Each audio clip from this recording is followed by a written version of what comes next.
Palang araw na binigay po ng Diyos sa buhay ng bawat sa atin. Salamat po, meron po tayong buhay at lakas. So, konting karagdagan lang po, hindi po project ni Mayor po ang TESDA. Ang TESDA po ay gobyerno. Si Mayor po ay ginamit lamang po na tuntungan para magkaroon na po ng scholarship sa Mapanike.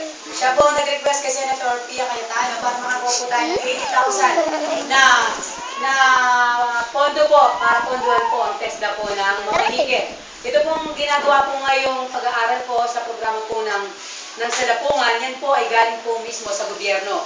Madalas ang nagbibigay po kasi ngayon, nagsusupport po talaga sa TESDA. Sa main po natin, sa San Luis, ang Candaba po, ang pinaka-main po ng Pampanga ay San Luis, ang nagbibigay po dyan talaga na malaki po ibinibigay, milyong-milyong pera po talaga ang pinapasok ni Bondok po dyan. So, sa katotohanan po, yan po ay galing po sa iba't ibang tao, katulad po ng mga Senate. Lahat po ng senator nagbibigay po yan, 80,000 per month. Para po sa programa po ng TESDA. Dito po ay sa gobyerno. Wala pong may pag-aari niyan. Gobyerno po. So, salamat po sa Diyos sa kanyang karangalan at kapurihan. Tayo po ay napagkakiwalaan na makapagturo po sa TESDA. Dahil po sa TESDA, sabi nga, may choice ka. Marami po kasing bagay na ginawa ang Diyos. Sabi ko nga, hindi ko po